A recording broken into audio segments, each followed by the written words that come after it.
You already know, man, what's going on. It's your boy Rel, aka Dolo, man. You now tuned into the unsportsmanlike talk show with Rel and Trail. I got my guy over there, Trail, aka Young Jers, man.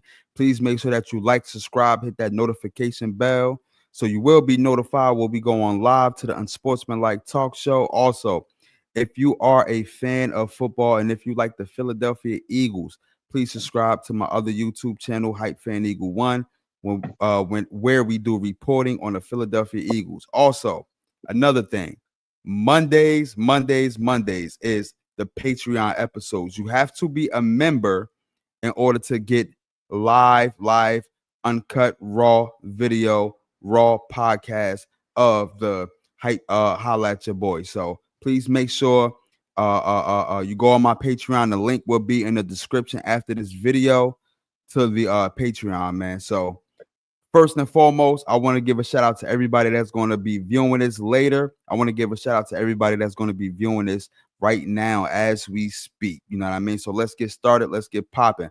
What's going on, Young Jers? What's good, my boy? Same, man. Yeah. Same old, man. You already know. We just back at it. Just back at the grinding. You know, we had, like I told you the other on for people that didn't see the Patreon.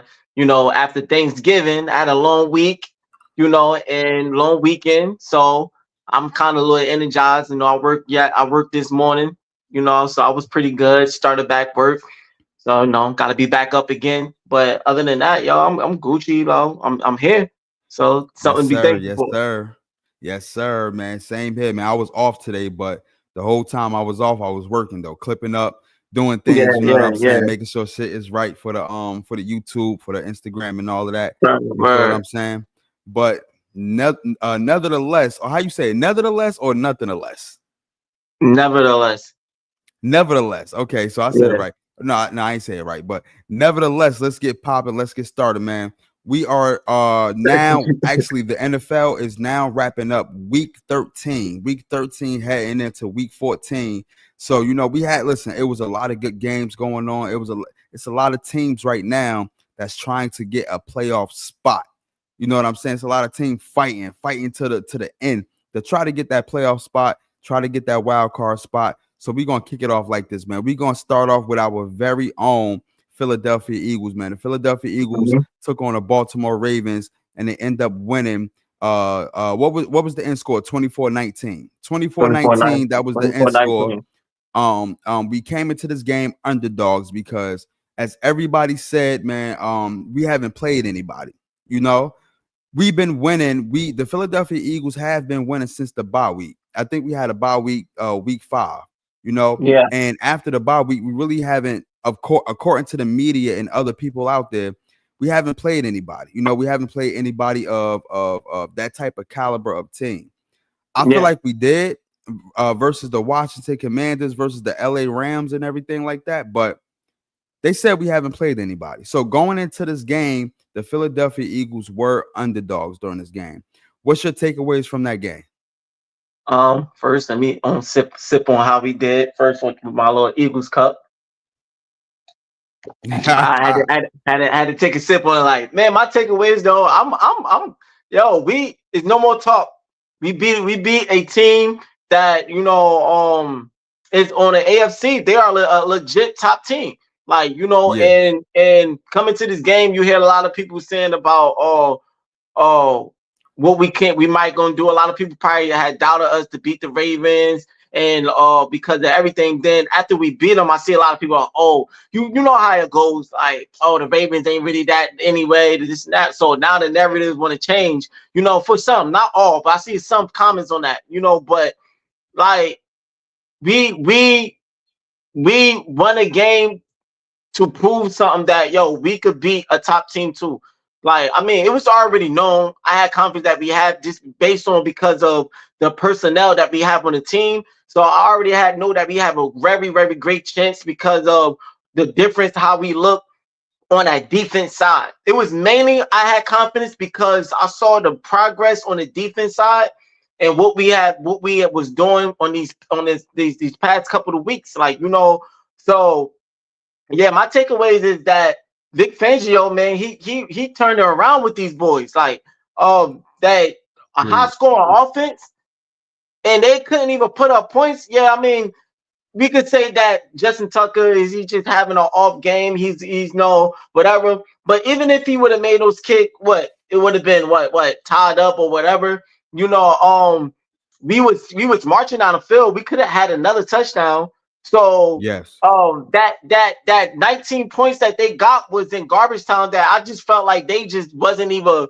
They just allowed Lamar Jackson just to run like because the time was wasted and they just got that off of garbage time. Like, oh, we was running out the clock. We could have easily got another touchdown. So let's not say okay if Justin Tucker would have made those kick or would have did no like even if we would have made it, we still was moving. We still at the fourth quarter. They couldn't stop us. They couldn't stop the run game. They couldn't stop the play that how Kellen Moore was calling a good game, and the Ravens defense at they just broke down. You know, they were stopping Saquon Barkley in the beginning, but like I give the coordinators. I want to give props to the coordinators. I'm not gonna be too long, but I want to give the props to the coordinators because they turned around on both sides of the field. I mainly like what I see with Vic Fangio, but what I also like what I see in Kellen Moore is that he's consistent to the identity. Like that was the most key play. Running the ball in the beginning, and Saquon Barkley is not getting nothing. The Ravens is stopping. We're stopping him, but good enough. He was getting a little bit of yardage and a little so, but it was most part stopping him. But to continue that, not to go away from that, you know, we talks about that all the time. And actually see Kellen Moore put that in play to continue that and not go away from that and get Jalen Hurts involved with it too, and to open up some plays to AJ Brown, and get Dallas Goedert, the tight end, like to be creative. We did what we supposed to. Check down plays, move the chains, run the ball, stay consistent running the ball on that offensive side. And the defense side, they put that pressure. Jalen Carter, man, like Jalen Carter and I hear a lot of people talking about Jalen Carter, but let's get some props when it comes to I'm just talking about the defense line. Let's get some props with Jordan Davis. You know, he was getting them having to double team him opened up a lot of stuff too. You know, so for them two boys on that line, I would say Jalen Carter the most part, but like getting that pressure in, then you got our back end of playing out, man. I'm gonna end it off and say this. Yo, my takeaway is that we showed that we can beat you on both sides. And the defense, I give them more hats off in this game because man,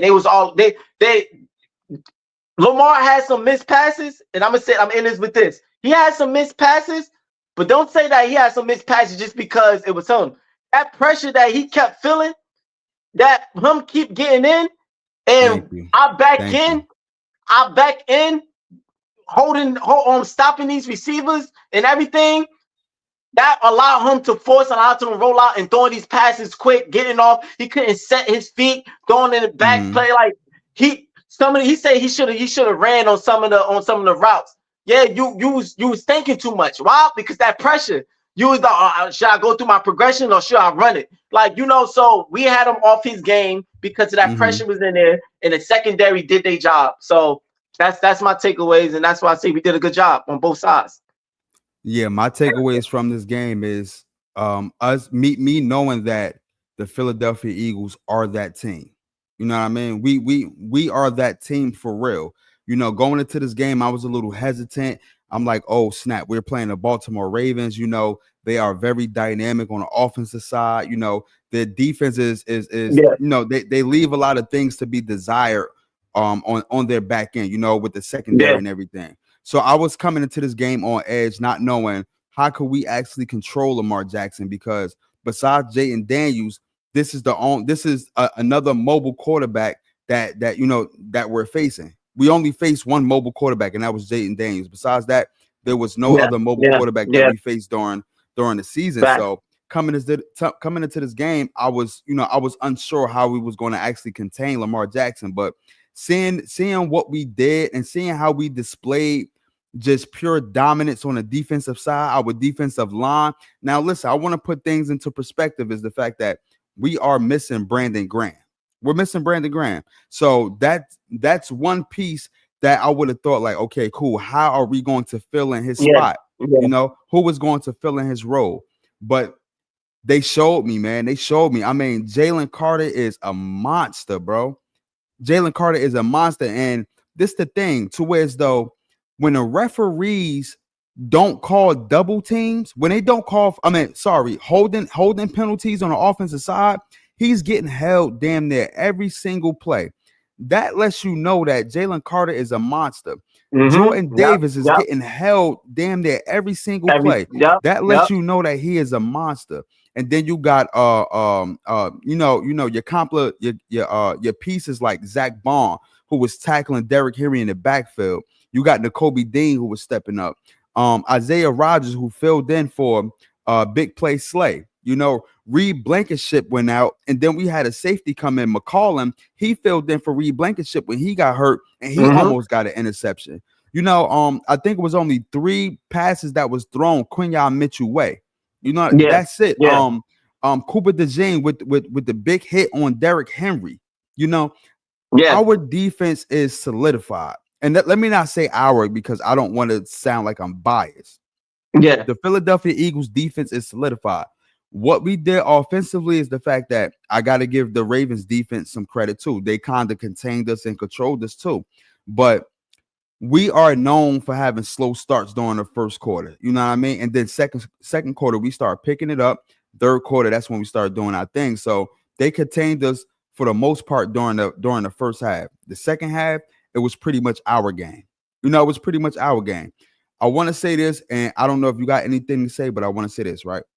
The media out there, and I'm talking about ESPN, your facility, you know what I mean, your Nick Wright, all of those people.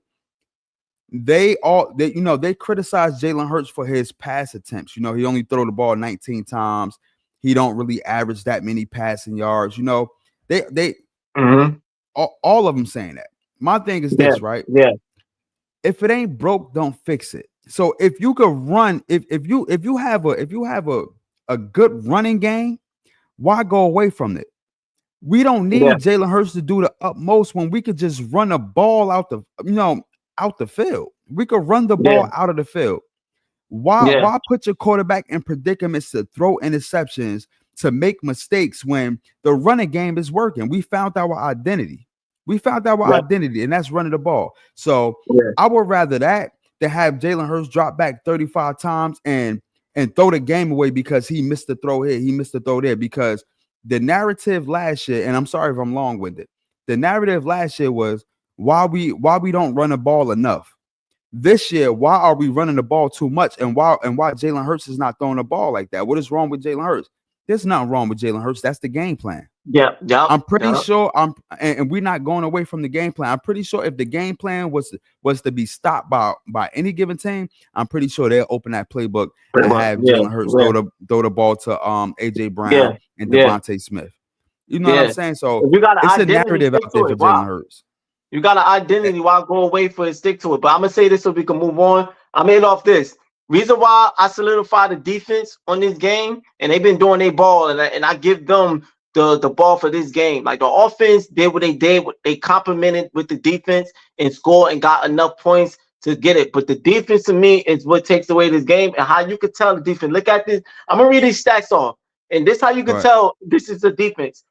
Total yards 252 Eagles, 372 Ravens. They got more yardage. Mm-hmm. Passing yards 112. Well. That's passing yards and rushing yards with the 252. So I'm not even gonna get into that. Yards per play 5.2 Ravens. We got 4.7. Like first downs, we only got 17. They got 24. For I'm not gonna go too much. I'm just gonna end it off. Time of possession. We got 2609. They got 3351. So they had the ball more longer. Yeah. How now they have the categories have more of the stat sheets. But how you could tell it was a defense that our defense was the one that was the what's the word? The difference in this game. our defense was better than their defense, and our defense took over, and their offense didn't matter. Like because if we won the game and we put up points and they got all these stats, that's how you know that the field position was in play. Reason why we got less yardage and they got more yardage and we still won is because we was getting better field position. But that's because of our defense. Our defense was stopping them and they punting the ball, and now we got better position, field position. It was our defense that really put in play because they was getting, they had some 3-and-outs. We had them back. We special team kicking, putting the ball for positioning well for us. Like, and then after the special team positioning, getting them back up into the safety, our defense, boom, 3-and-outs, get them out of there. Now they kick it to us, field position. So we didn't really need no yardage because our defense helped the offense out, and boom, that's we start kicking. Now, not saying that we marched down the field too. I'm not saying every drive was good field position. We had some drives we marched down the field like I think that was in the second half where we scored with Dallas Goddard. We moved a change in that. We was running it flat 5 to 6 yard, dumping it off, moving the chains, getting the first downs. So we had some drives that we put on some good. Kellen Moore put on some good plays, but for the most part, our defense gave us good field position because of what they did to Lamar Jackson, and that's how I put the defense for this game. And so that's what it is. Correct. Yeah, we definitely looking like one of the best teams in the NFC East. We just gotta hopefully, Detroit can actually lose a game or two, towards the end of the season. We could get that number 1 seed, because right now, even though we look dominant, I do want everybody to get healthy during our playoff run. I'm gonna just say that. You know what I mean? Yeah. Let's get to the next joint. The 49ers versus the Bills, man. The Bills beat the 49ers 35-10. What it seemed like, I honestly, I don't know what's going on with the 49ers right now, but let me finish this real quick. It was inclement weather. It was inclement weather during that game, a very snowy game.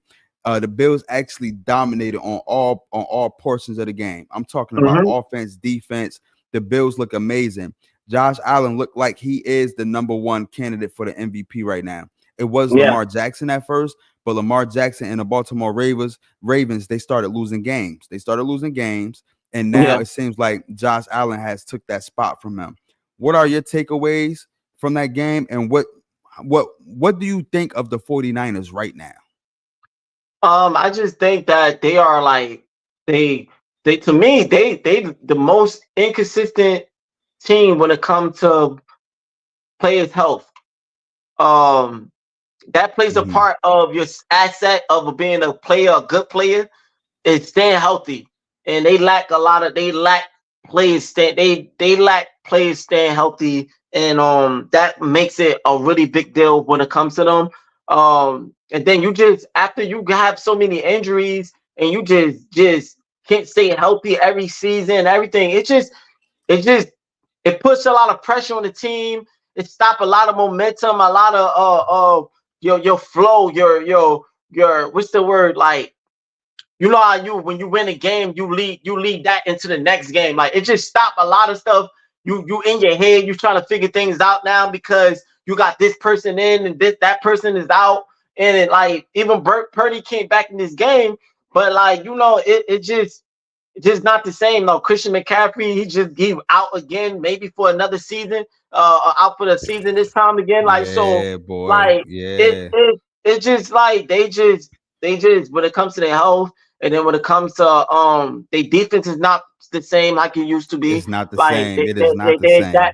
So and to me, that was their biggest thing on them on a winning season, is that how well the defense played. It actually gave the offense. I'm not saying that they don't have a good offense with Purdy doing good, Christian McCaffrey when he was healthy, Debo Samuel and Ayuk and Kittle. Like, that's a dynamic offense. Not saying that they don't got an offense, but them having a solidified defense actually helped out, allowed them to have that offense to give them time to get on the road, to get that run game and get everything. Now you inconsistent on your offense side, and your defense is not the same. It's kind of looking like how we was somewhat a little bit last season. Like, when it comes to the chemistry. Now, I won't say so much of the health part, but the chemistry on the offensive side and the defense just went downhill.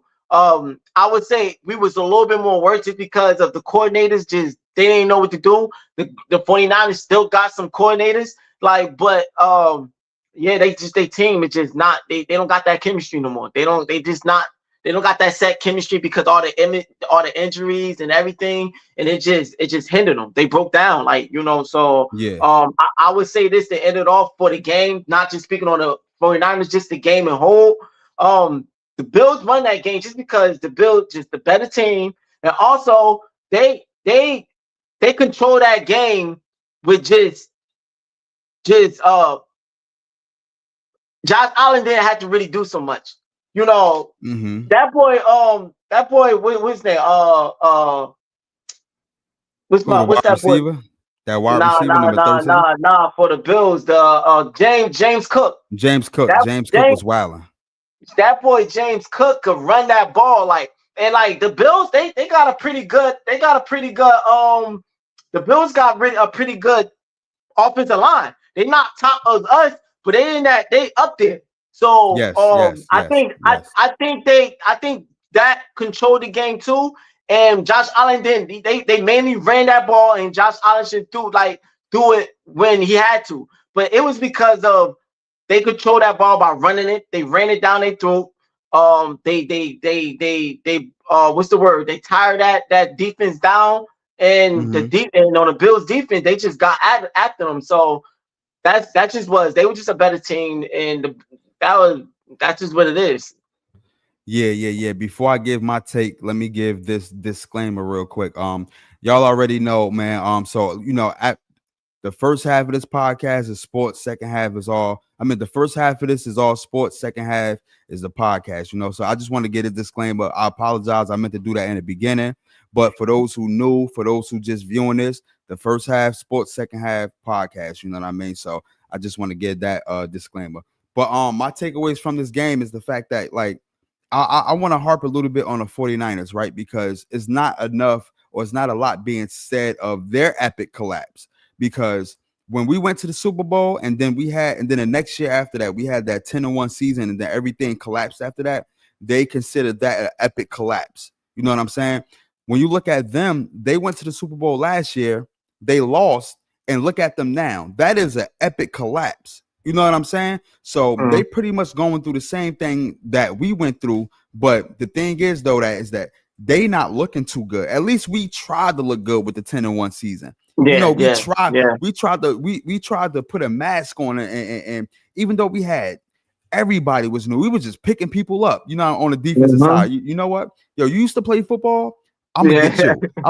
So we was trying to put on a mask. With them, it's like that's a true epic collapse. I mean, you got Christian McCaffrey who was dealing with something early on. He didn't come back until like week 9 or something like that. Now he's gone for the rest of the season and potentially for the rest of next season. Christian McCaffrey got so much mileage on his legs, and he had so many injuries in the past. I don't think that he's going to be the same type of running back as he was in the past, bro. I'm not even going to lie. I feel you on that. Same thing with, Brock Purdy. They deemed Brock Purdy to be this all amazing quarterback, right? That's what he was deemed to be. That's what he was getting all the praises in the world. I don't hear nobody really talking about him like that. I don't hear nobody really scrutinize him like that or talking about his gameplay. He fell off. Deebo Samuels fell off. I don't know what's going on with Deebo Samuels. He's not dropping a lot of passes now. Dropping a lot of passes. He's fumbling and everything like that. So the 49ers are just a shell of themselves. You know what I mean? They are a shell of themselves. The Buffalo Bills, they look like they look like the best team in the AFC. They beat Kansas City conventionally. They beat Kansas City. I don't know if they played Baltimore yet. I don't know if they played Baltimore yet. I don't think they played Baltimore yet. if they didn't play Baltimore, cool. Baltimore don't even matter no more because they fighting for that wild card spot. They trying to fight for and they listen, fighting heavy. Yes, they look like they had at least a playoff spot clinched, but now they dropped all the way until the Steelers are ahead of them. The Steelers like what 9-3, 10-3, or something like that. So isn't the Chargers in their division too? The Chargers in their division, I think the Chargers only lost like 3 games or 4 games, something like that. No, I think the Chargers lost 5. I think the Chargers is 5. So I don't know who's above the Ravens or the Chargers, but Ravens probably edged the Chargers. So the Ravens, I think they in second place. They still good in a good position, but but they definitely trying to fight though. Yeah. They definitely trying to fight, but it's like, yo, the Buffalo Bills have shown pure dominance, and yo, Josh Allen right now, bro, I'm not gonna lie, he is the number 1 candidate for the MVP. Saquon Barkley got something to say about that. If Saquon Barkley end up beating Eric Dickerson, I think he had what, like 2,100 or 2,000 something rushing yard. He got the record for the rushing yards. If Saquon Barkley end up beating that, you got to crown him the MVP. But for right now, Josh Allen by far is the number 1 quarterback right now in the NFL that is playing at a high level. All right, no, they make it correct. That's correct. This Chargers not in a division. That's I was wrong. It's the Steelers. Chargers in the AFC, but it's not in. They not in a division. Yeah. But that's what I'm saying. In a division, like it's Steelers, Ravens, Bengals, and Browns. So yeah, the Ravens, because the Bengals and the Browns ain't doing nothing. So the Ravens, they definitely they still got a chance. But I know what you're talking about. They sitting at 8-5, so they definitely still trying to make sure they get that They definitely got a chance, but it was at one point where it looked like they could possibly either get the number 1 seed or clinch a playoff spot, but that's not the case. The Ravens are inconsistent. 1 minute they up, 1 minute they down, so you don't know what you're getting from the Ravens. The Buffalo Bills in this matter, the Buffalo Bills look dominant on a defense. Their offense is a well-oiled machine. A lot of people thought that since losing Stephon Diggs, they wasn't going to be that.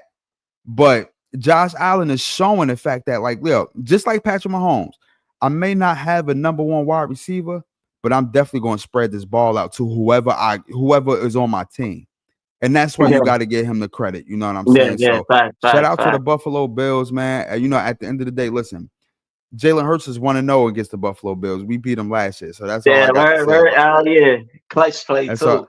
That's all I got to say about that, man. Let's get into some other news real quick before we move forward. And before we get into the podcast portion of this show. The Jaguars actually they lost. The Jaguars lost. Hold on, let me pull this up. The Jaguars lost to the Texans 23-20. And that game was pretty much it was overshadowed by what happened. Trevor Lawrence went to go run the ball, and when he went to go run the ball, the linebacker Shazier or Al Shazier, however you pronounce his name, so don't quote me on his name. He actually ended up hitting Trevor Lawrence, which caused Trevor Lawrence to get caused Trevor Lawrence to get a concussion. Next thing you know, an all-out brawl happened. You know what I mean? And the results of him hitting Trevor Lawrence resulted into like a 3-game suspension for the linebacker for the Houston Texans.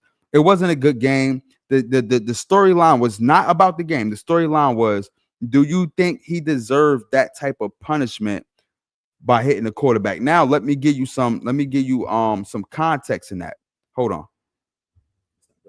Let me give you some context. He hit Caleb Williams like that. I believe he hit a run. So this is not the first time that he did that. He on record for this season, he done that like 3 or 4 times. So it was like, okay, cool. You need a pow now. Now, a lot of people are defending it, basically saying that, listen, it's a football play. You don't know if the quarterback is truly sliding or not, and on top of that, you can't stop your momentum of going forward. So if you're going forward before the quarterback slide, you're going to hit him. You know what I'm saying? So what's your thoughts on that? What's your takeaways? And then we just going to wrap this whole NFL thing up and go straight to the pod. I would say that I didn't necessarily like the hit. I get what a lot of people start saying. It's hard when the quarterback running and you're trying to see, because some quarterbacks doesn't slide, some quarterbacks try to stay up and get yardage. And and I understand these linebackers want to like hit them to make them rethink of like running that ball again. That's NFL, that's a part of the sport. But Yeah, correct. but for so many years, you know this what happens. You know that they cut down on being real strict when it comes to that. Just the fact that sometimes when the quarterback slides and you going for because quarterbacks is really the only player that slides. Because they ain't trying to get hurt. They position is viable. So a quarterback position is the only position that's going to slide. So 9 out of 10, if a quarterback is sliding and you're leading and you're trying to go for this, you're trying to tackle him and you're trying to go for his legs, or you're trying to tackle him low to try to get him on him, 9 out of 10, you're gonna get helmet to helmet. Because if he's sliding and you sacking and you trying to tackle low, you're going to hit him in the helmet and you're going to intentionally cause a damage that's going to problem. So that's why you see a lot of linebackers, they intentionally don't try to go low on a quarterback when you're running. Just the fact because 9 out of 10, they know that's what a quarterback not is going to actually do is slide. They will either wrap up, tackle, wrap up high, grab him, boom, put him down. He went too low. I'm not saying they don't go low a little bit when they tackle the quarterback, but when I saw that tackle, it didn't look right, because it looked like he went real low, and it wasn't like he tried to wrap with his legs to go low to wrap him with his leg. It was one of those boom, to destroy him. one of them going low to the head, boom type of play. So I'm not saying he did it on purpose. I'm not saying, I'm not gonna go over say, that's a dirty hit. I'm not gonna say that, because maybe he just was trying to get his legs hard and hit. Maybe that's what he said that. I don't know. But what I'm saying is, regardless of it wasn't a dirty hit, regardless if he didn't mean to do it, I still don't like the decision. Because for the reason, that's how you can instantly take out somebody, because quarterbacks is the only players that slide, and you're leading with your head and you're going too fast, and he started off like early with it too. He ran full speed, and he was so I don't like that decision. I know it's hard because a lot of times you're trying to make sure the quarterback, if he's gonna stay up and getting yardage, but for a linebacker, you gotta know where you at. You gotta know these games, and you gotta, intentionally you can't, now you got a suspension and you're missing games because of the situation. It's acceptable. Why? Because he hit him. That's the part of the rules. Trevor Lawrence slid. You led with your head and you hit him. And the way how it was just too serious. It was like so. I felt like it's to teach him a lesson. No, like, yo, next time don't go that route. So I agree with it. Yeah. I agree with it too. My thing is this, right? Like, when it comes to quarterbacks and when it comes to you playing defense, you have to know that, everybody is on limits. The quarterback is off limits. So you as a defender, you got to kind of take care of the opposing team quarterback in a sense. You know what I'm saying? It's okay to tackle him, but you got to know that you really can't go hard on him like you could go hard on a running back, a wide receiver, a fullback, a lineman. So you got to kind of pull up. If you see a quarterback running, the most you should be doing is just try to regular tackle him. That's it. You know what I mean? That's it. Like, I feel like you should not be going in full force. You know what I mean? If this was your first hug tackle. Yeah, yes. Yep. What you call that again? Fundamental tackling when it comes to the quarterback. You know what I'm saying? Damn, what was my train of thought again? Oh shit, I just lost it. Fundamental. Yeah, no, cool. Fundamental tackling when it comes to the quarterback. I can see if it was your first offense, you know what I'm saying? Then I will vouch for it, like, yo, nah, like, it's his first offense. He don't, what I'm saying? I'm pretty sure everybody around the league or everybody in the media would have agreed with, that was too much of a punishment. 3-game punishment. So that means that you losing one of your best linebackers on that team. And what happens if they don't get into the playoffs? You know what I mean? Because they got a playoff spot. This the thing where I can understand the suspension is because, for number one, this is not your first offense. You done did this like 4 or 5 times this year alone. You know what I mean? And all of them shits was highlights. All of them hits was highlights. You already did this 4 or 5 times. And then on top of that, what if this was the playoffs and you did that? Now you cost your team an advancement to move forward into the playoffs. So you have to start controlling yourself on a football field. You got to play controlled football, bro. You cannot play under control. I feel like he knew what he was doing. I feel like he knew what he was getting himself into. He had a full head of steam when he saw Trevor Lawrence, and that's just the results of what happened. A 3-game suspension for the linebacker on the Houston Texans. Like I said, it wasn't really about the game. The game wasn't, the game wasn't all that cracked up to be. It was more so that the hit made headlines way more than the game made headlines, and you don't want that. You don't want that type of publicity. You know what I'm saying? Yeah, so. he tried to tackle him like he was Derrick Henry, like he had to go for his legs. Like it's Trevor Lawrence you talking about, man. Like it's Trevor Lawrence. Like you should have known. Like all you had to do is just wrap up bare tackle or wrap up. You don't gotta worry about Trevor Lawrence sticking the move and all that, man. Like it's Trevor Lawrence. Like so he's not big body like that you gotta go for his legs and nothing. Like so I just felt like that hit was I didn't like it, so I ended off on that. Okay, man. Let's get into the rest of the NFL right now. Let me read y'all these scores. The Lions beat the Bears. I believe that was on Thanksgiving, so we already went through all that stuff already. So let's start by Sunday. The Chargers beat the Falcons. The Falcons looking like real frauds right now. Because of Kirk Cousins. The Chargers beat the Falcons 17-13. The Steelers beat the Bengals, which we went through already, 44. Actually, I don't even think we went through that. Okay, cool. The Steelers beat the Bengals 44-38. The Cardinals the Cardinals lost to the Vikings 23-22, which was a close game. The Colts beat the Patriots 25-24, which was a close game. Shout out to Anthony Richardson. The Seahawks beat the Jets 26-21. Aaron Rodgers definitely need to hang it up. It's a wrap. It's a wrap. The Commanders beat the Titans 42-19. Who is the Titans? We don't care. I don't really care about the Commanders because they are in our division, and that's just you don't get no kudos for beating a team like that. We already went through the Texans beating the Jaguars 23-20. The Rams beat the Saints 21-14. The Buccaneers beat the Panthers, which went into overtime. I think it was double OT. They beat them 26-23. That was a very exciting game.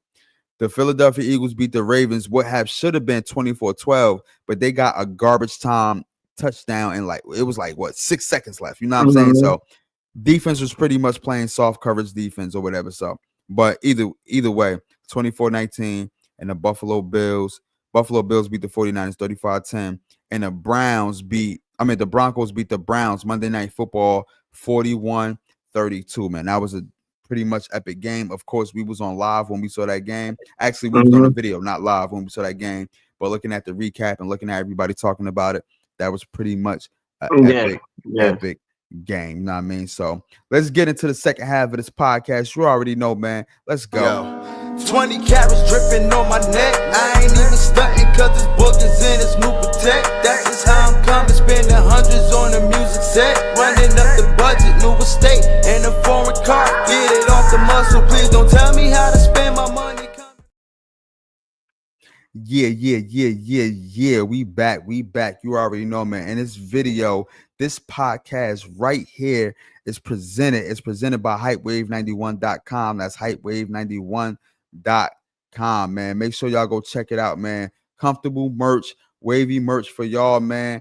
Holiday sale is now going on selected merchandise, man. Holiday sale, 50% off, or I should say up to 50% off is now going on for the holiday sale. Also, I want to include, man, I got something special coming for the next couple of weeks and everything like that, man. I got a surprise. I got something special. Last year I actually did a giveaway. I did a giveaway, free merch giveaway. I was pretty much driving around, handing around merch and stuff like that. So I'm doing it again this year. I'm doing it again this year.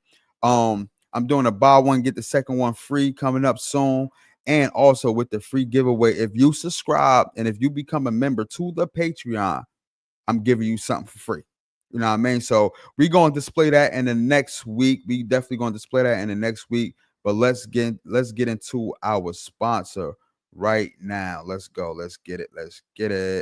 To whoever may need this nugget of encouragement, things will be alright, so quit your worrying. I get it, the odds can stack back against the wall, but if you consider it such, no, you'll stand firm. Sat and watch from the sidelines one too many times. Wicked games to play make me wanna lose my mind. Found solitude knowing it'll be over soon. Ever need a boost, count on me for the 1-2. Trouble don't last when the tough get going. Baby, all we do is win, so show me my opponent. Adversity, doubt, stress, we care less, cause how we handle those.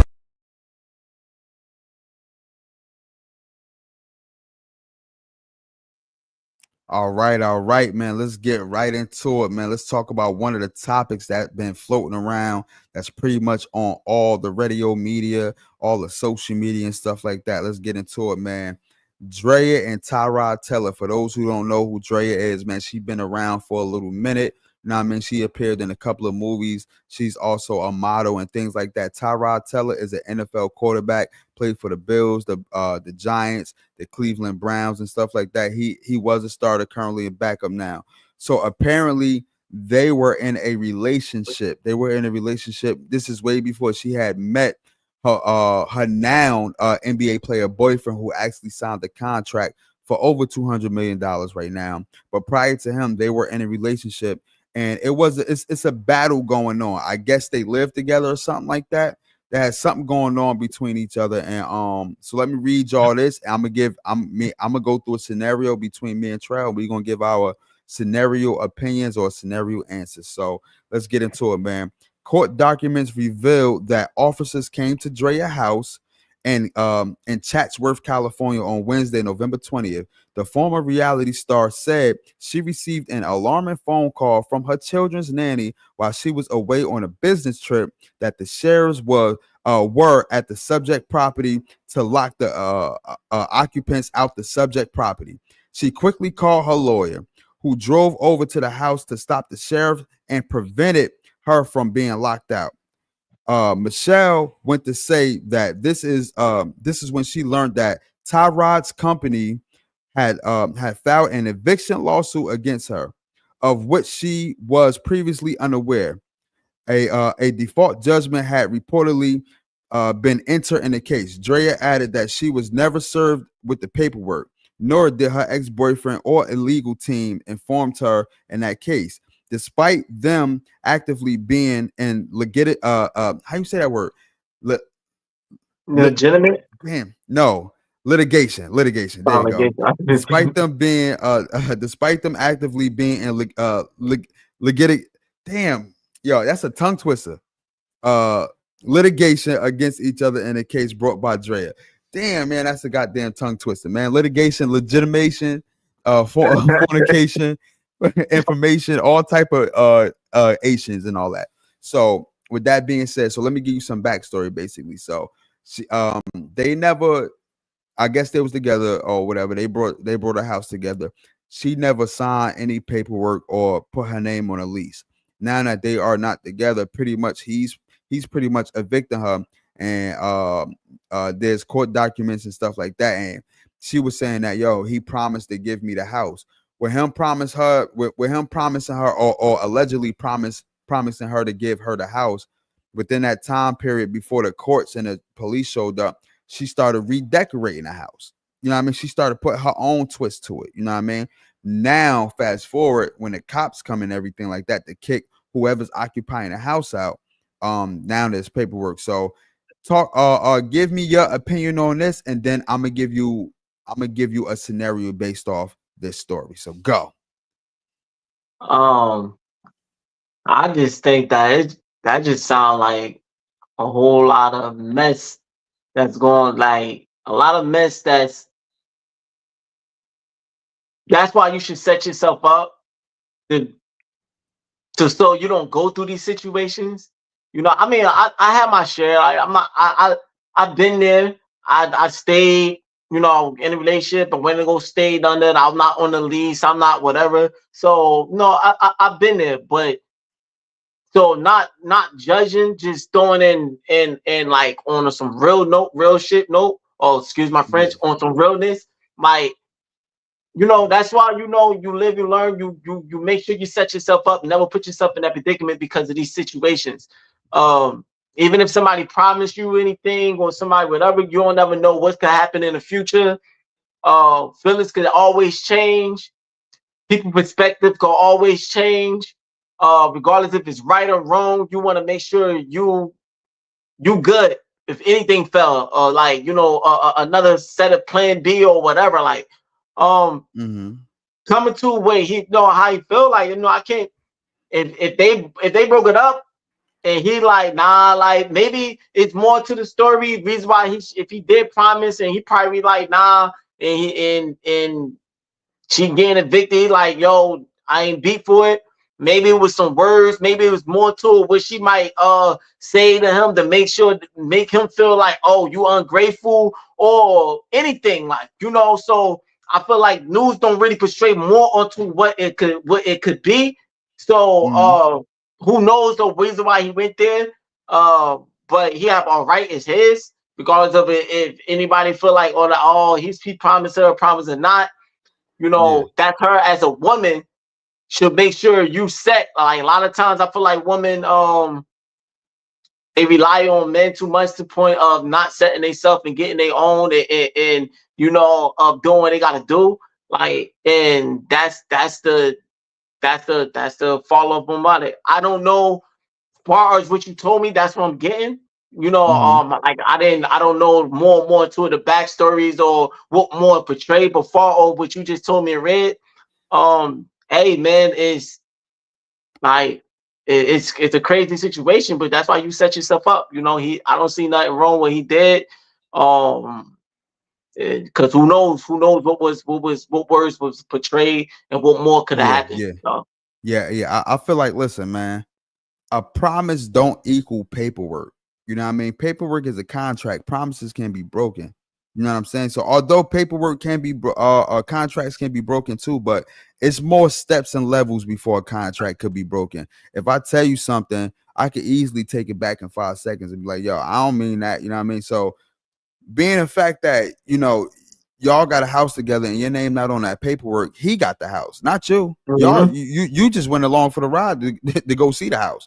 You know what I Yeah, mean? He probably sold you $1 in a dream, like, yo, this is our house, but your name ain't on it, so it's his house. You know what I mean? yeah, A lot of yeah, guys, a lot of guys do that. You know what I mean? Especially with when it comes to like buying female cars or buying female certain things, they'd rather buy it and put their name on it, and then if things don't work out, they'll take the car back.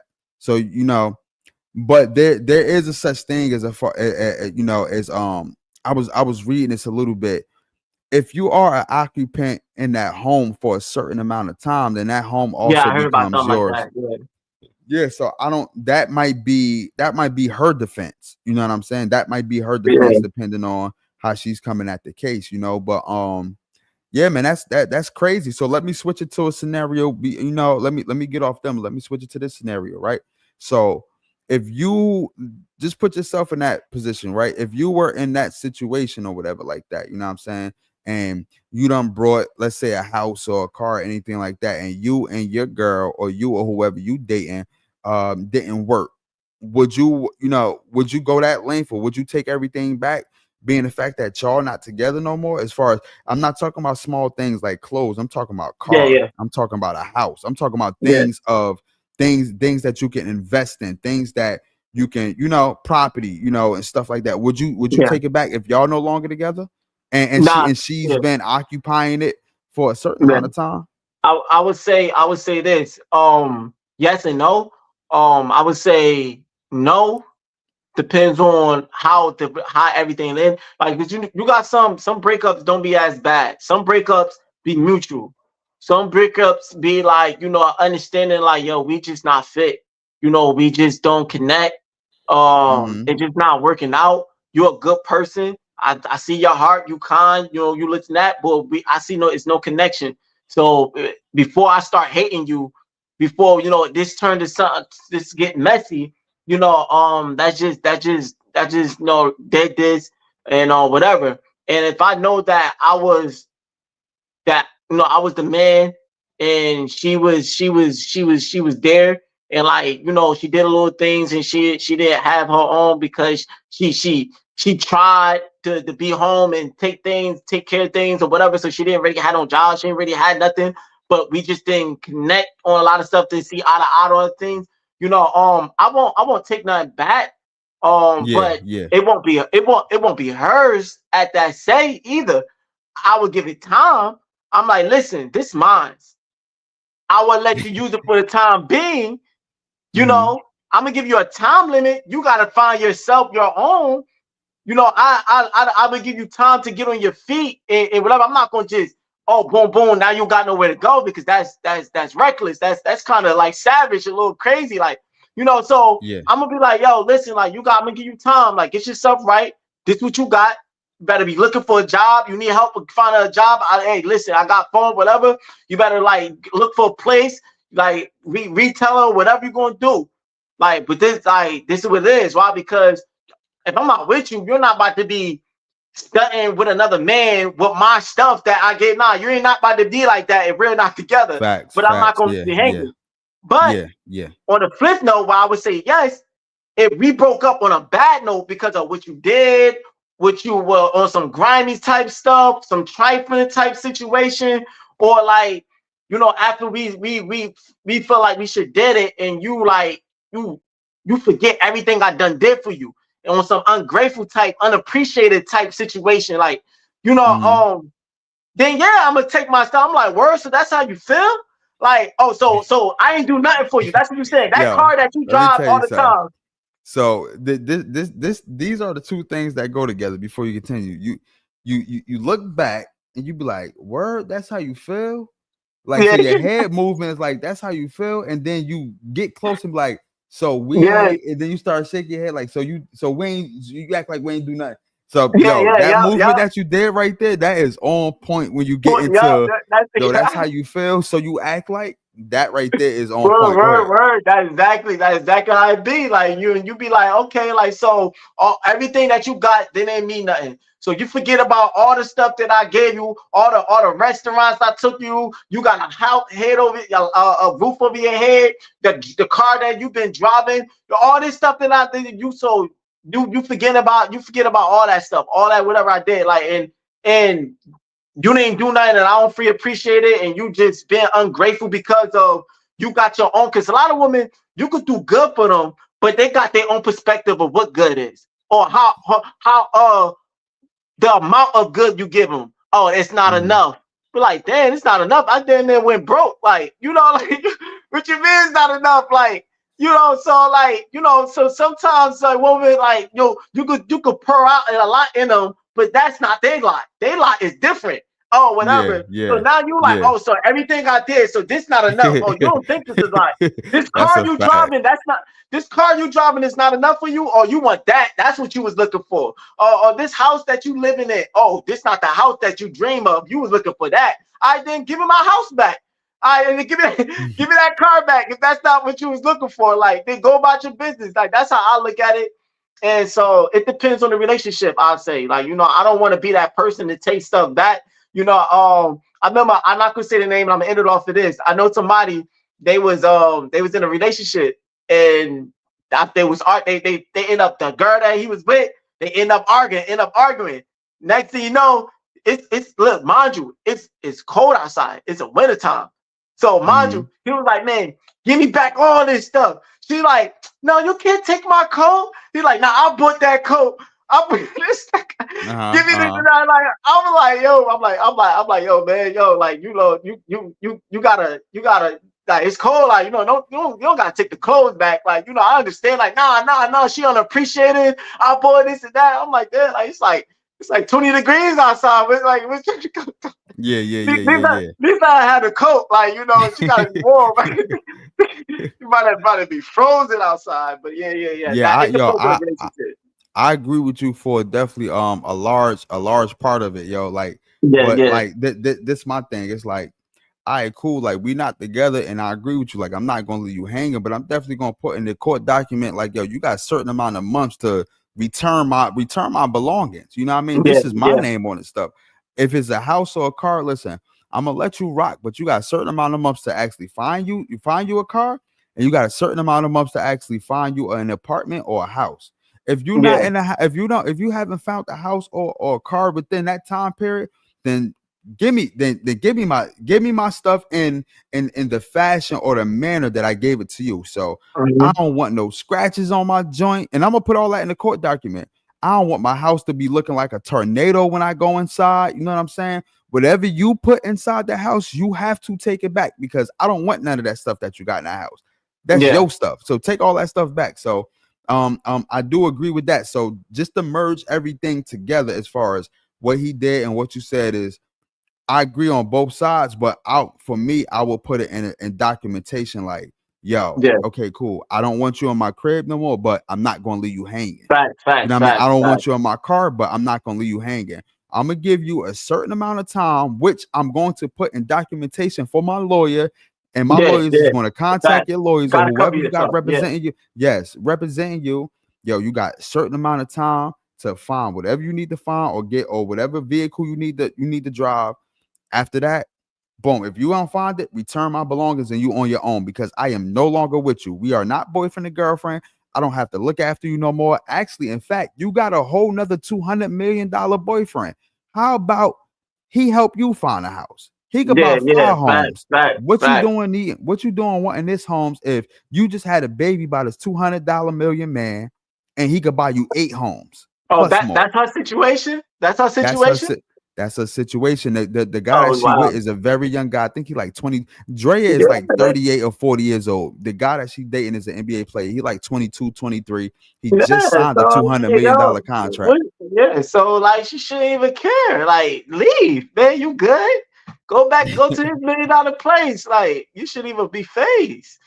Yeah, like, yeah. So that's the story. That's the story. Yeah. So man, that right there, that's like is a legitimate type situation. And like I said, you always got to cover yourself up and make sure you're good. You know, on that, let's talk about a relationship. You know, I was just thinking about, I had something I wanted to talk to you on. Like, let's just say that, you talking to a female, and you've been dating with her, everything going good, everything is straight, and like, you realize, like, yo, she come up to you like, yo, I'm bi. You like, oh, you bi? All right, cool. Like most female out here, there's a lot of bisexual female. Like, I can't. It's hard to find a just strictly straight female. Like, but like, she like, yeah, I'm bi. I just want you to know that. You like, cool. Most typically, that's cool. Like, you bi. That's what's up. You been honest. But she was like, yeah, but I'm looking for to be with a female, and you like, you'll be like, oh, damn, like, female, but they be like, yeah, but she want to be with us too. And so she want to join in with the relationship. Like, are you down with, what do you call it, poly relationship? Like, would you be able to be with 2 females if that was the situation that come to you? Like, would you be able to be like, yo, somebody want to join in? Like, yeah, they want this a 3 type party type situation. Like, they want to, because she like men and she like females, and she want a relationship with both. And would you be cool with that? Like, or would you like, nah, I'm not. I can't date 2 females at the same time. Like, like. Yo, camera on me real quick. Camera on me. Let me just say this, right? So to answer your question in a quick fashion, right? I feel like I can do that, right? Let me just answer that. Now, let me give you this, right? Let me give everybody this for those who out there listening, who going to watch this during the playback and everything like that, right? Yeah. One female and one female brain is a lot for a man to actually wrap around his finger, right? Two female brains, that's crazy. Because this is the thing, right? It's already hard to figure out a female, right? First of all, you would never in your life figure out a female, right? One thing my pops told me, my pops told me, right? You can't live with them, but you can't live without them. That there ultimately told me that they are from Mars. They are from Mars. They're from another planet. So to deal with two females that have potentially mood swings, this one have a mood swing this week, and then you think you good during the next week, and then another one having a mood swing. So it's like, okay, cool. Now let me talk about the benefits real quick. The benefits is that you got two vaginas, so you can either hit one off or one off. You always getting pleasure. You know what I'm saying? You got two females that's looking after you. So nurturing isn't a problem, because what the other female is not good at, I'm pretty sure the other female might be good at. You know what I'm saying? There's gonna be a lot of fun depending on the females. There could be a lot of fun, and it could be adventurous. It could be adventurous, right? But that's about it. Now let me give you the negative side of it, right? The negative side is you got multi personalities, right? So you got two females that have mood swings. You got two females that are very undecided on a lot of things. You gotta please two females. Mind you, it's hard pleasing one female because they brain be all scattered. You know what I mean? They brain be all scattered. And then on top of that, you gotta worry about two females that don't take accountability. You know how hard it is for one female to take accountability? You gotta worry about two females that don't take accountability, bro. You gotta worry about two females not giving you the credit. It's hard for one female to give you the credit. You know what I'm saying? You gotta worry about two females not giving you the credit. You know what I mean? That's gonna be hard, bro. But to answer your question, bro, I think I can do it, but I don't know if I can sustain it. I don't know if I can sustain it. Yeah. Nah, I feel you on that. I feel exactly what you're talking about. Once again, I feel yes and a no. And what I would say is that if right now, before I reach my goals in life, no. If when I reach my goals in life and I accomplish what I want and I'm successful and I have things going, then maybe, maybe. Like I won't say yes, but I would say maybe. Like, well, the reason why I'm saying that is I would say no as before that, because like all the things you just said, like listen, like one might they being unhappy at the same time, or off one is unhappy, then one is good, the other one is unhappy, then and then like you constantly dealing with attitudes or dealing with stress, depression, dealing with a whole bunch of stuff, how they feel, and you already got to worry about working. Man, I gotta be at work, man. I got time to hear you bickering, you feeling some type of way, or you doing the bull crap that you doing. Like I don't got time for mood swings and periods and all that. When I got yours and then hers, it's just too much. When I got too much I gotta go on to deal with. Like one, I would deal with, but two, well, I got a lot of other stuff I gotta keep up with and stay focused. Nah, that's just too much. Then that's more time, more money, more stuff you gotta do. And it's like, nah, it's too much. Now, if after my success and my goals in life and the money start falling in because of my success and everything is good, then maybe, because I ain't got nothing else. Like if they got if whatever they feelings or emotions or whatever is going in, I can easily just like, yo, man, I'm hopping my foreign, or I'm hopping, I could go take a vacation, or I could like, yo, listen, calm down, let's go somewhere. And is just gonna shut down everything. Like why? Because they never had that. They never experienced that. They could be like, all right, well, you know what? all right, you got it. And it's just gonna probably just be good. Everybody gonna be happy. Why? Because I just took them like, yo, listen, calm down. We about to go here. Like, you want to go to the island? Like, yes or no? Like, yeah, I want to go to the island. I just then be quiet. Like, type situation there. Like, some females probably be good, some not. But like, I would say maybe on that aspect, because when you're successful, you could deal with a lot of that because they are happy.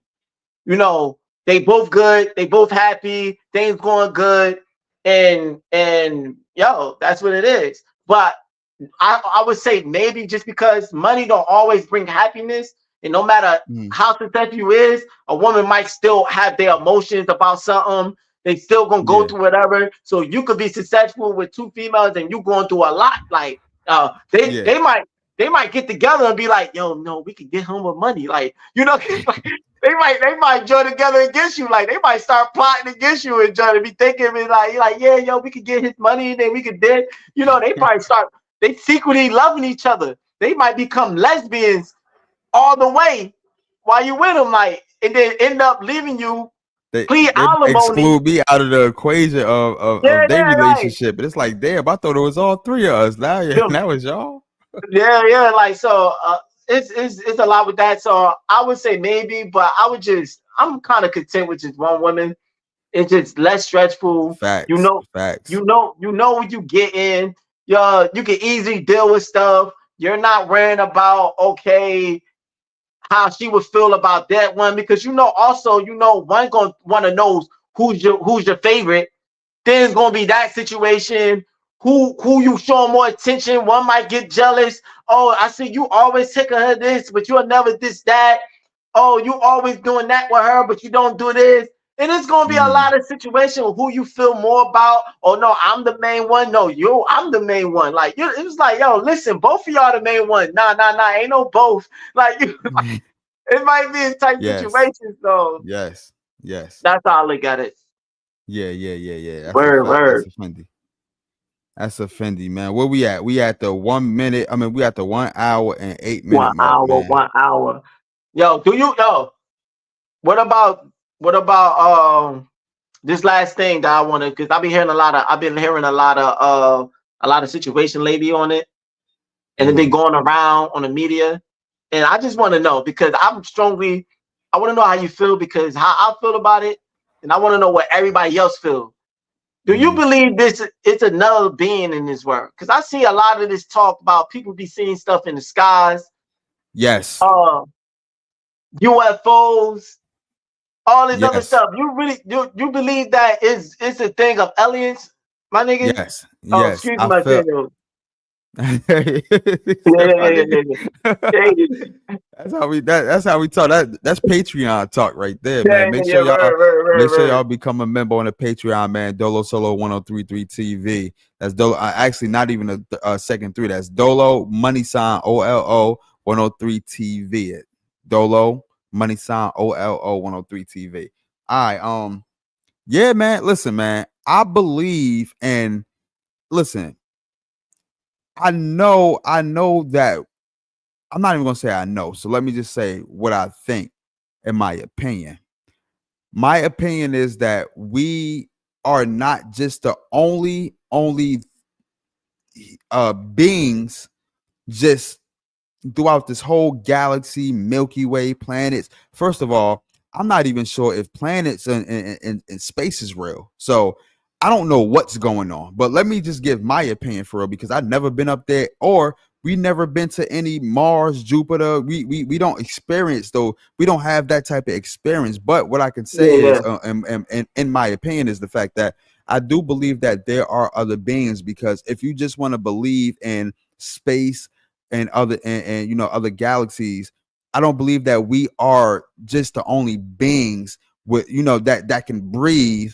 Or we have all of this stuff as far as like technology. Like, where did technology come from? Like, where did a lot of these things, when you look at like ancient architects, when you look at when you go to the Egyptians and all of that stuff, right? When you look at just when you read about the emerald tablets, I don't know if people dive too deep. I don't even want to go too deep on this, but when you read about the tablets, these emerald tablets and all these tablets that they found and everything like that, and then when you put it in translation about who how humans were, who was visiting us, who were when you go to these ancient artifacts, when you go to these hieroglyphs, and what pictures were they drawing on these hieroglyphs, they had to be seeing something at some point in time. You know what I'm saying? They had to be seeing something. UFOs on the other end, I mean, I had my fair share of experiences seeing things in the sky that didn't look like a plane. I can't really say it to nobody, or I can't really bring it to anybody's attention because I don't think anybody would believe me. But for those who actually saw things too, I know y'all believe me and stuff like that. I done seen things in the sky that just wasn't a plane, bro. I done seen things in plain sight. I done seen things just being still at some point. I done seen things being there doing the orbit in the sky that just wasn't of a plane. It would go up, go down, zigzag, go up, go down, disappear. I would see things like that. I don't know if it's the government playing tricks on us. Only thing I'm saying is I'm very objective.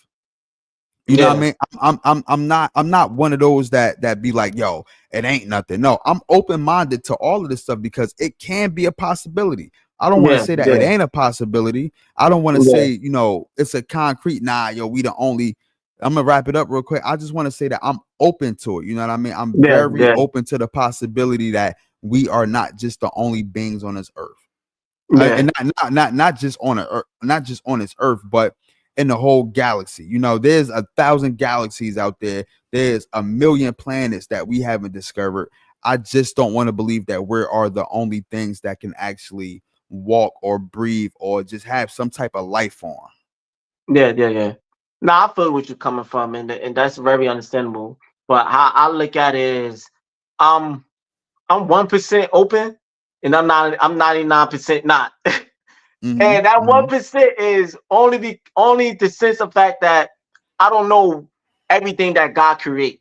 So for me being a human, I don't know what everything. Maybe it's just that little 1% of maybe God had created more. Like, if that's just people that if you believe in God, then if you don't believe in God, that's another subject. Then it's not for you. But like what I'm saying is that yes,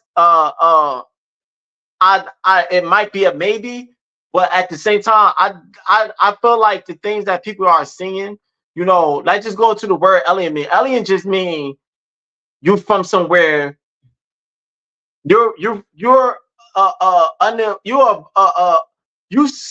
a person or being that's from somewhere else that you're not really from. Like if somebody if I go to a whole other country, to be honest, I'm an alien.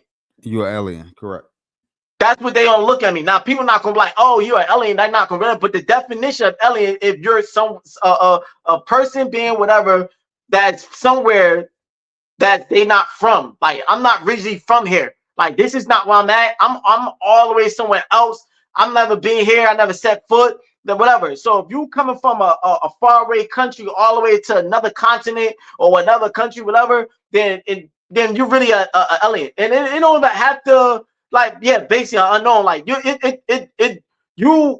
unknown visitor, unknown whatever, that you wasn't invited, you wasn't whatever. Nobody don't know who you is.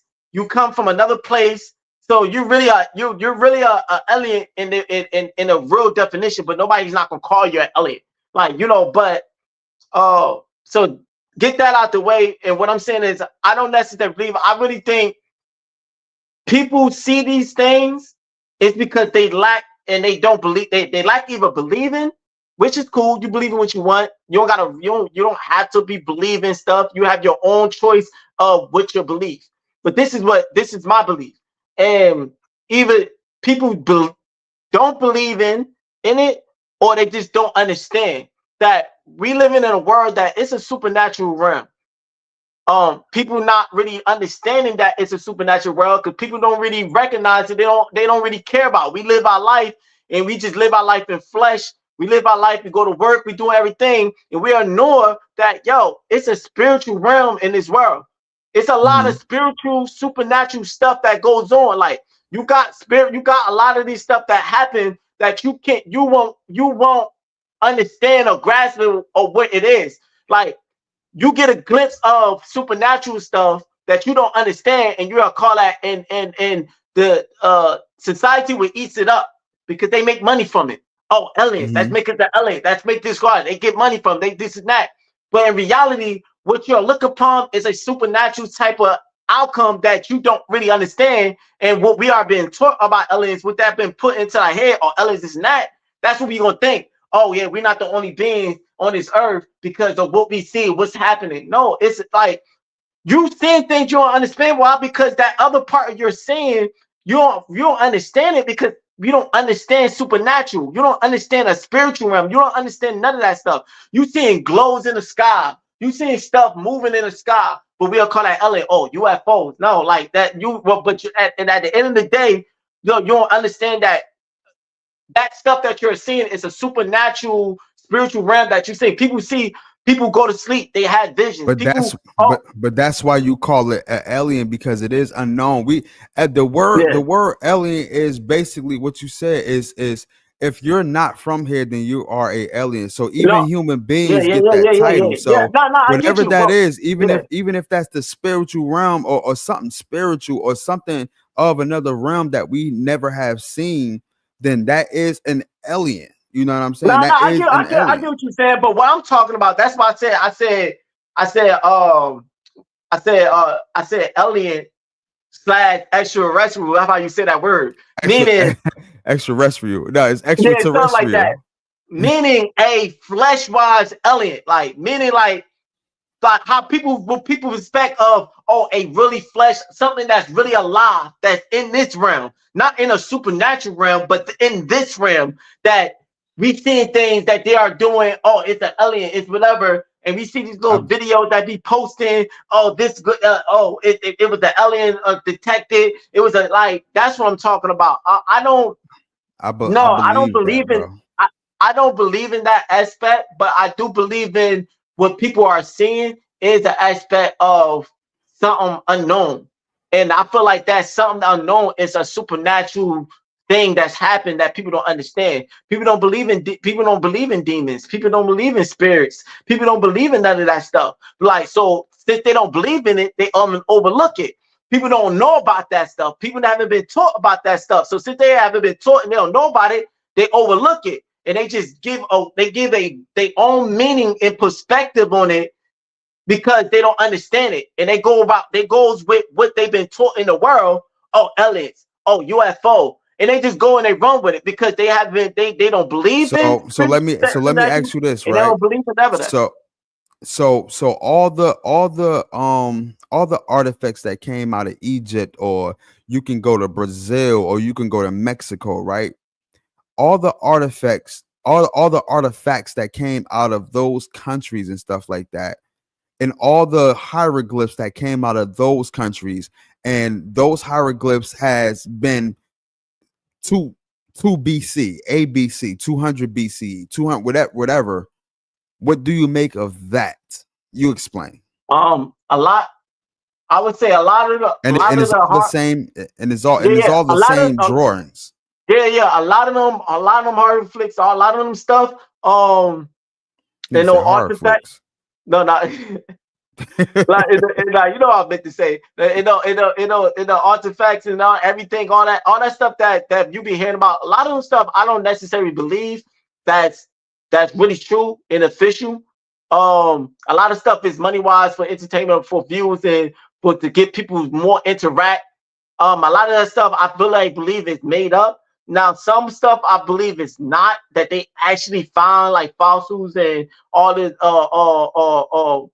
these graphics and stuff that you see. Like I believe some of them stuff is official and what was back then, but when you get to a lot of these pyramids and a lot of these stuff that people be like, oh, how this and that, because they don't understand that back then, okay, let's just say these pyramids built perfect, and a lot of these like, oh, how is built so perfect, whatever. Like, cool, I get it. You wondering how something built so perfect when they don't have something, but we got all this, but we can't build it perfect. Then that's to let you know. All that just to tell you what we went away from. Like all that let you tell you of what they knew back then because of everything was hands on. Everything was more everything was hands on. I give you that. Everything was hands on. Everything was more critique. Like they was serious about that. They was focused. They studied. They did everything to make sure whatever. They had slaves that they made sure worked 9 and then they worked dead and out.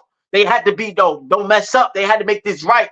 They like everything was so hands on. Everything you had to know what to do. You had to not be lazy. You had to be strong. You had to be built. You had to you didn't have no technology. You didn't have none of that. So it was normal. It was natural for you to be like that. But soon as men start getting more out of the way of make things more easier. Let's get more technology. That makes more whatever. Now you go away from what you know because you forget. Things get passed down the line. You ain't passing it down the line, a generation of what to do. Why? Because you get so used to using tools and technology. So now what you knew back then, it's not getting passed down the line. Now you don't understand or how did they make that? You don't understand it because what they knew back then of how to do it is not being passed on. Why? Because we got lazy or we start relying on other stuff. So a lot of these stuff that people look at it, how this was built perfect, and they don't have the understanding to believe or understand of how that was. It's because you don't have the knowledge of what they had. We don't have the knowledge what they had back then. But then because that goes it wasn't to my passed point. on. It wasn't passed on because whatever. So but then I don't believe no aliens. I don't believe no aliens. I don't believe no other type of rules being did none of that stuff. Some of that stuff I believe made up, and the stuff that's not made up, I believe they did it because they knew what to do, because they had to put their mind together. They had the knowledge back then, but that knowledge was not passed on because we got lazy and rely on other stuff. So towards the end, I definitely agree with you as far as like they was definitely hands on.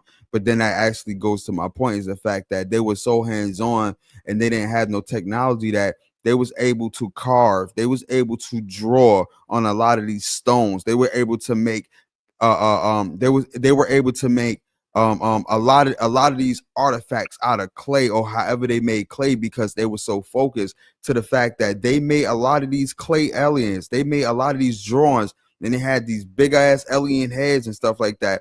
I don't know if you saw it was an artifact that came out of Egypt that looked like a plane, and I guarantee they would have never thought that we was driving planes back then. You know what I mean? They wouldn't, but they had. Okay, so whenever you get time or whoever's viewing this, later on or right now, just do your own research and look at a lot of these Egypt. No, my bad. No, what I was saying, I hear what you're saying, but look at this. Look at this in this perspective. You saying a lot of these joints, a lot of these aliens, a lot of these planes, all this stuff, but who to say?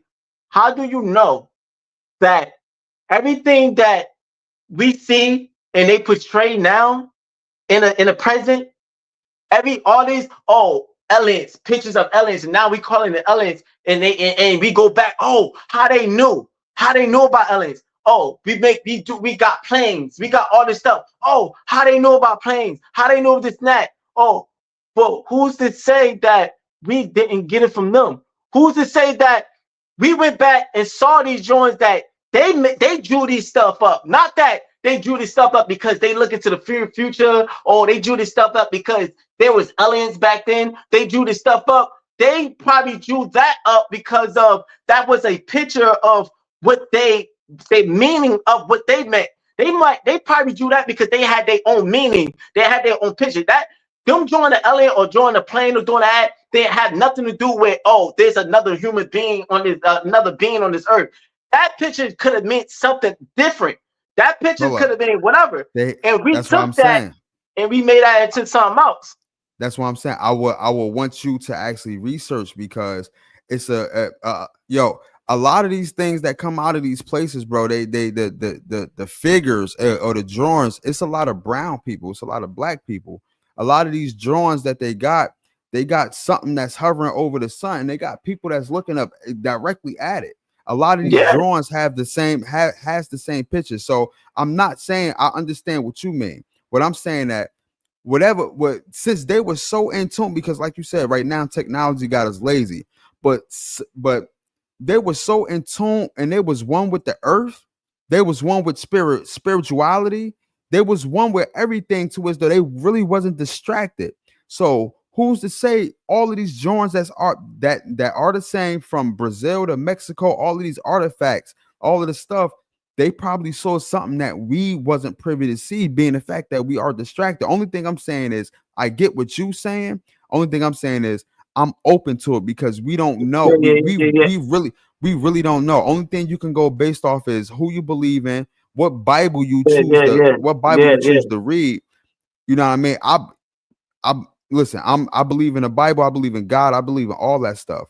At the same time, I don't know what happened back then, or I don't know I don't know how space is. That's fair. So I'm just open-minded to it. You know what I mean? That don't mean that I don't believe in the Bible. No, I believe in the Bible. It's just, okay, cool. This might be a possibility, that there are other people that either roamed the earth before, or come visit the earth, or from outer space, and that's where they are. All these creatures and all that shit. So I don't know. That's fair. That's fair. I get you. So we could leave it at you don't know. You don't know. Type shit. You have your reason on your side of why you would be open to that, and I have my reason of why I probably lean more to not be open. But for your reason, that's why I say I lead like I got 1% of open, because I don't know. I got 1% that I'll be open, because I really don't know, because I'm not back there. But because of the stuff that I do know, lean me more to I don't believe it is. Why? Because I know how whatever. Like, so we leave it to that. Like, who knows? Whatever. But I just believe that it's just a supernatural. Like, it's a supernatural thing that people see, and people don't understand the supernatural realm. They don't understand spiritual realm. They don't understand that. They don't believe in it. So when they start seeing the supernatural and the spiritual realm in their eye, and they start seeing these stuff happening, they don't understand it. So they just call, you saw that UFO in the sky. Oh, I just saw some stuff or whatever. Wow. But like, it's because people neglect that other world. People think we live in a world just by flesh and nothing understand. Like, nah, you got a spirit person. Like, you're not just flesh. Like, you have a soul. You have a spirit and a soul. And your flesh is like an avatar. Like, who you really are is not flesh. You really is a spirit and a soul inside a flesh. Like, so if you're a spirit and a soul inside of flesh, then it had to be another side of this. Like, but people don't believe in that. People even don't understand that. So that's when all this stuff start coming from. Like, so that's how energy transfer, it never dissipate. But on that note, man, we wrapped up episode. I don't even know what episode we on. We're probably like 13, 14, something like that.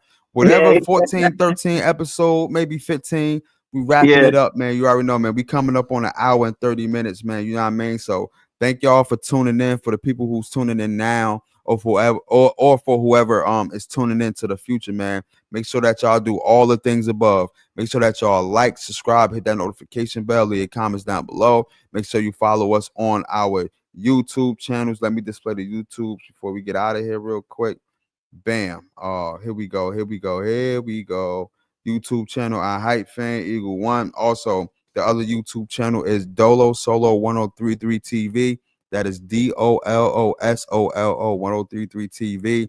Make sure that you go to the Patreon at Dolo Money Sign Dolo Money Sign 01.